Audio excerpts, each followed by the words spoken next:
En este video tutorial hablaremos sobre las enfermedades esofágicas y gástricas. Las enfermedades del esófago, tenemos la primera, la acalasia, que es una rara enfermedad en la cual el esófago se encuentra inhabilitado para llevar el alimento hacia el estómago.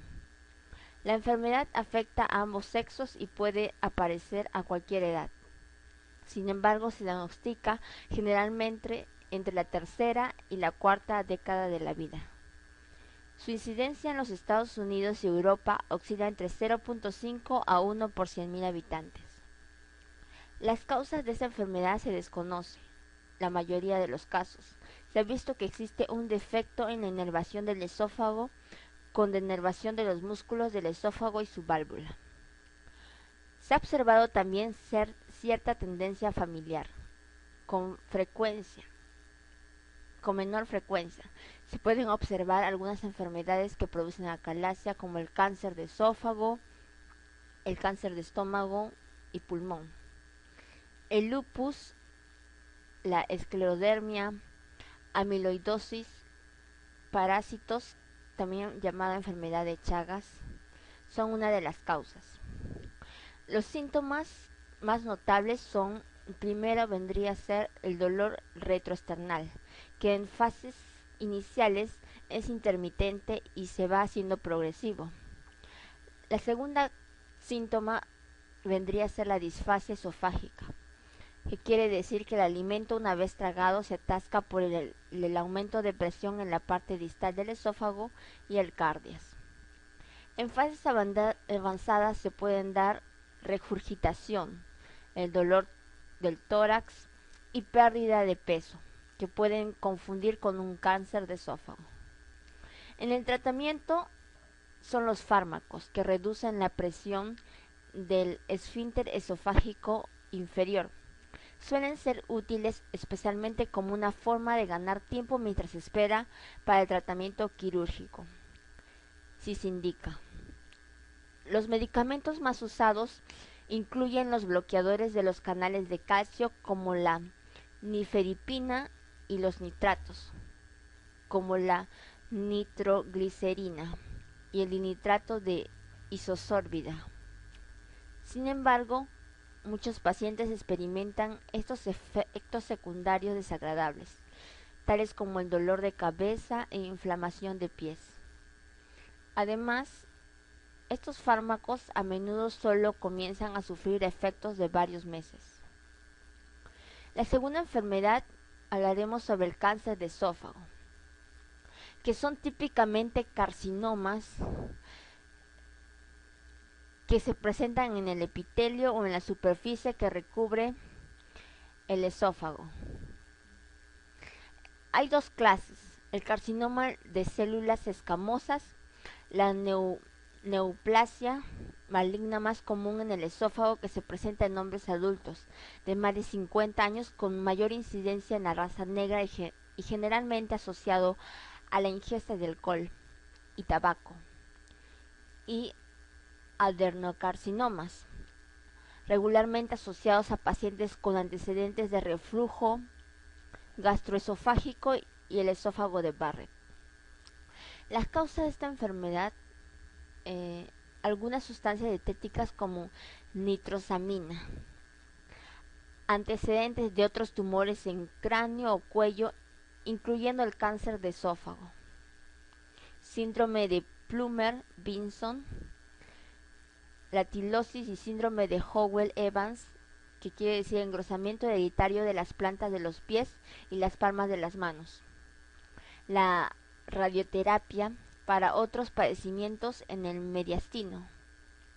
Los síntomas: la disfagia, que es dificultad para poder deglutir, como se habló antes, es el primer síntoma que se presenta en la mayoría de los pacientes, aunque también puede estar acompañado de odinofagia, que es dolor al deglutir. También el síntoma: la pérdida de peso, el dolor, que ante la mayoría de las veces pueden ser severo e inclusive agravarse por la deglución. Un signo que se presenta prematuramente es el cambio de voz, que conforme progresa la enfermedad se va volviendo más ronca y rasposa.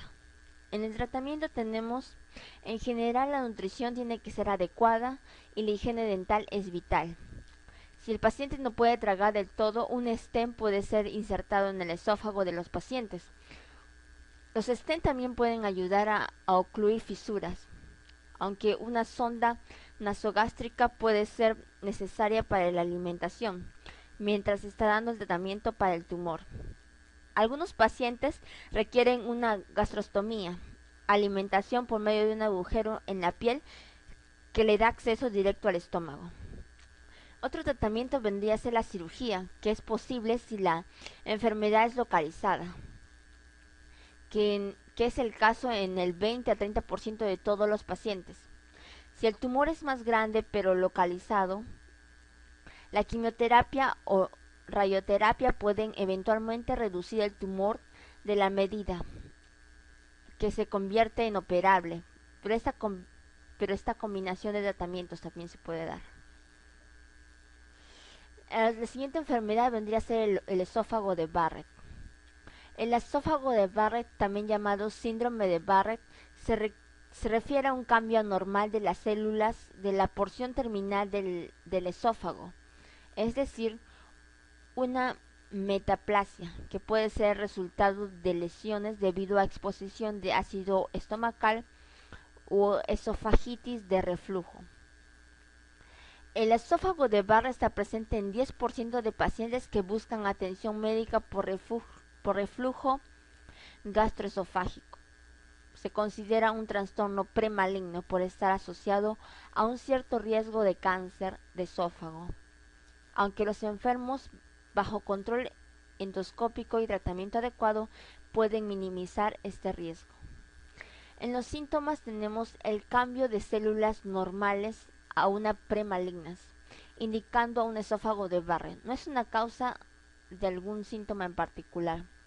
Sin embargo, algunos signos de alarma pueden ser tomados en consideración. La acidez estomacal frecuente y de larga duración, dificultad para tragar, regurgitación sangrienta, hematemesis, el dolor retroesternal, en el punto que en el estómago y el esófago se unen, pérdida de peso por razón de la dificultad en comer. En el tratamiento tenemos las recomendaciones actuales incluyen endoscopía y biopsias de rutina en busca de cambios displásicos anualmente, mientras que la enfermedad causante es controlada con inhibidores de la bomba de protones en conjunto con otras medidas que evitan el reflujo.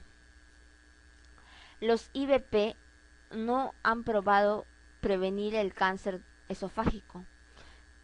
También tratamientos con láser se han usado en displasias severas y pueden requerir cirugía, radioterapia o quimioterapia.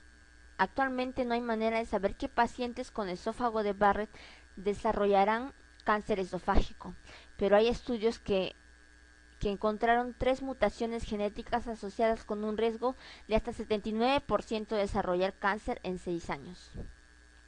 La siguiente enfermedad es el desgarro de Mallory-Weiss o síndrome de Mallory-Weiss, que refiere a laceraciones en la membrana mucosa del esófago, normalmente causadas por hacer fuertes prolongados esfuerzos para vomitar o toser. Pueden aparecer con cierta frecuencia en el punto de unión entre el esófago y el estómago y pueden acompañarse de sangrado. En los síntomas tenemos este síntoma, episodios de vómitos con sangre después de violentos intentos de vomitar o toser. Puede también ser notado como sangre en las heces llamada melena, con una ausente historia de vómito forzado. Raramente se presenta con una condición fatal. Se denomina melena la presencia de sangre en el tracto digestivo alto que se aprecia como deposiciones alquitranosas de muy mal olor. En el tratamiento, en la mayoría de los casos, la hemorragia se detiene espontáneamente después de las 24 a 48 horas y se espera una cicatrización en aproximadamente 10 días. El tratamiento quirúrgico o la endoscopía es a veces requerido para suturar o ligar una arteria sangrante. El tratamiento es normalmente efectivo si la hemorragia persiste y puede que sea necesario para la transfusión sanguínea. La terapia puede incluir cauterización, fotocoagulación endoscópica o inyección de epinefrina para detener la hemorragia durante el proceso de la endoscopía. Muy raramente se requiere la embolización de las arterias que prevén irrigación a la zona afectada con la finalidad de poner fin a la hemorragia. La siguiente enfermedad, atresia esofágica. Es un trastorno congénito caracterizado por una falta de continuidad en el tracto del esófago, es decir, la porción superior del esófago termina abruptamente y no se continúa con la porción inferior del mismo. Forma así un cul-de-sac, calle sin salida, superior, vinculado con la boca y otro inferior, que se comunica con el esófago. En la mayoría de parte de los casos se logra una conexión comunicante o fisura o físula entre uno de los segmentos del esófago y la tráquea. A menudo los recién nacidos con atresia esofágica también nacen con otros trastornos congénitos del tubo digestivo, del corazón y otros órganos. A menudo son no compatibles con la vida. En los síntomas tenemos las indicaciones de una atresia esofágica se pueden apreciar in útero. Es característico que el feto degluta líquido amniótico durante la gestación. Aquellos sujetos con atresia esofágica son capaces de deglutir durante el estadio fetal. Esto conlleva la aparición de polihidramnios, la acumulación de una cantidad excesiva de líquido amniótico. En la valoración del recién nacido, después del nacimiento, la capacidad de introducir un catéter a través del esófago hacia el estómago es muy sugestiva en una atresia del esófago.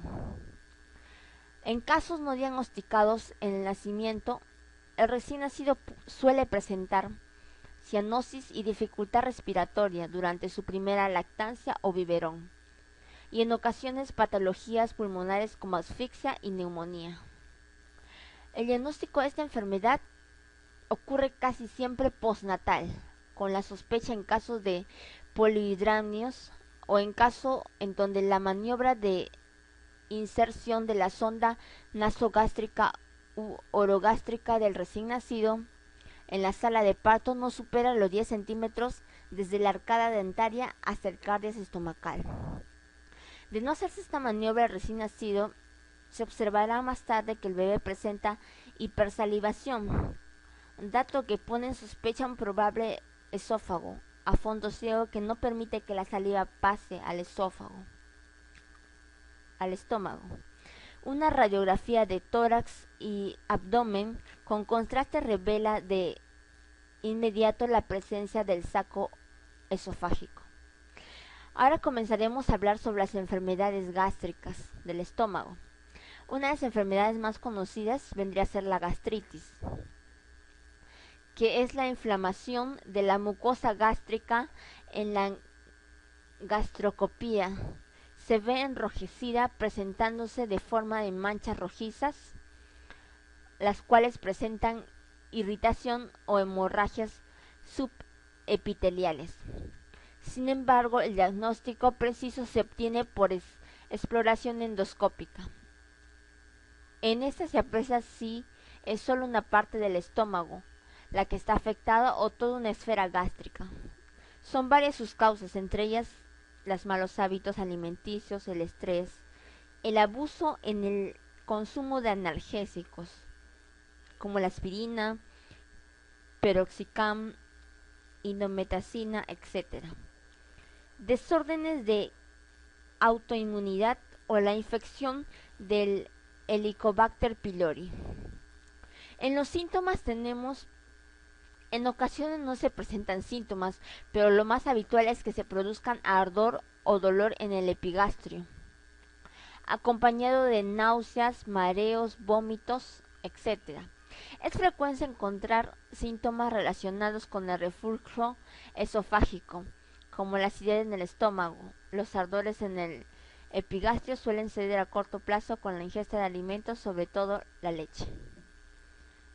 Otro síntoma podría ser, pero unas 2 horas después de la ingesta de alimentos pasan al duodeno y el ácido clorhídrico, secretado para la digestión, queda en el estómago, lo que hace que se agudicen los síntomas.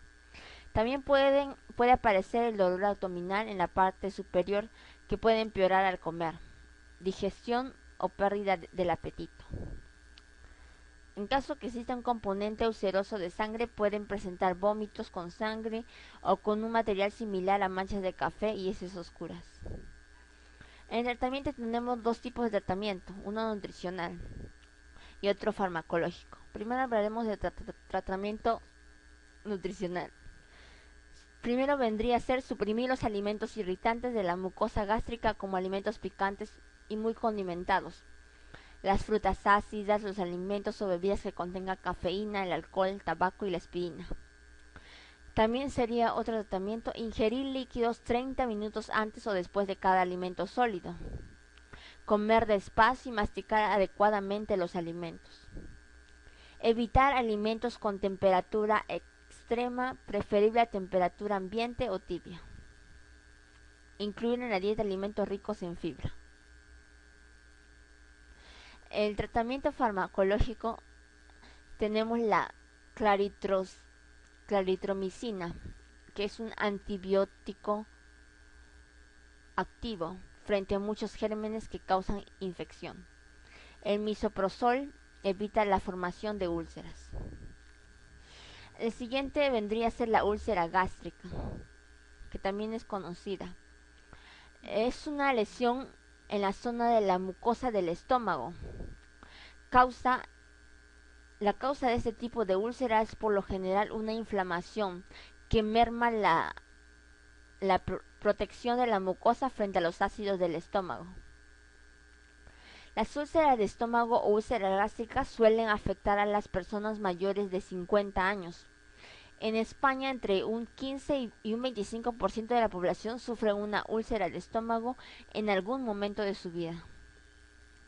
Las causas más comunes de la úlcera gástrica se encuentran las siguientes: una elevada producción de ácidos estomacales, una alteración de los movimientos del esófago, la presencia de bacteria Helicobacter pylori en el estómago, la toma de determinados medicamentos como por ejemplo los antiinflamatorios no esteroideos, el ácido acetilsalicílico o los corticosteroides, el estrés, el síndrome de Zollinger-Ellison, una enfermedad que secreta altos niveles de hormona gástrica. En los síntomas tenemos: las úlceras de estómago pueden cursar en los siguientes síntomas: dolor en el epigastrio, intolerancia ante ciertos alimentos, dolor tras la ingestión de alimentos o con el estómago vacío, las náuseas, los vómitos y el ardor en el estómago. En el tratamiento tenemos: para aliviar los síntomas y atenuar el dolor, se indica tratamiento farmacológico. Los fármacos habitualmente empleados son los antiácidos y protectores gástricos, los antagonistas de los receptores H2 o los inhibidores de la bomba de protones. Estos últimos bloquean la secreción de ácido por el estómago. Son los más potentes. Puede ser necesario un tratamiento a largo plazo. Si existe una infección por la bacteria pylori, el objetivo principal es la erradicación de la bacteria causante del problema. El tratamiento se basa en la utilización de un inhibidor de la bomba de protones para inhibir el ácido del estómago, combinado con antibióticos. Se administra durante unos días tras los cuales se suele repetir la prueba del alimento para comprobar la infección por la bacteria pylori haya desaparecido. Si no se ha conseguido, se pueden repetir una nueva pauta de tratamiento. El tratamiento de las complicaciones como el sangrado se suelen tratar mediante la endoscopía, que localizan la úlcera sangrante y pueden cauterizar la hemorragia. La siguiente vendría a ser el cáncer esofágico, el cáncer gástrico. El cáncer es un tipo de crecimiento celular maligno producido con capacidad de invasión y destrucción de otros tejidos y órganos, en particular del esófago y el intestino delgado, causando cerca de 1 millón de muertes en el mundo anualmente. En las formas metastásicas, las células tumorales pueden filtrar los vasos linfáticos de los tejidos, diseminarse a los ganglios linfáticos y, sobrepasando esta barrera, penetrar en la circulación sanguínea, después de lo cual queda abierto virtualmente el camino a cualquier órgano del corpus. En los síntomas es muy difícil de detectar en sus inicios, ya que a menudo no hay síntomas y en muchos casos el cáncer se ha extendido antes de que se encuentre. Cuando ocurren los síntomas son a menudo tan discretos que las personas no se preocupan por ellos. Pueden ser las causas de los siguientes efectos: la indigestión, malestar o el dolor abdominal, náuseas y vómitos, diarrea o estreñimiento, el hinchazón de estómago después de comidas, pérdida de apetito, sangrados inhabituales, cambios en el ritmo intestinal u urinario, heridas que tarden en cicatrizar, dificultad en ingerir alimentos. En el tratamiento es difícil de curar a menos que se encuentre en fases tempranas, antes que se haya comenzado a diseminarse. Desafortunadamente, ya que el cáncer temprano de esófago causa pocos síntomas, la enfermedad se detecta generalmente cuando se hace el diagnóstico, durante un examen de rutina o en estudios más avanzados.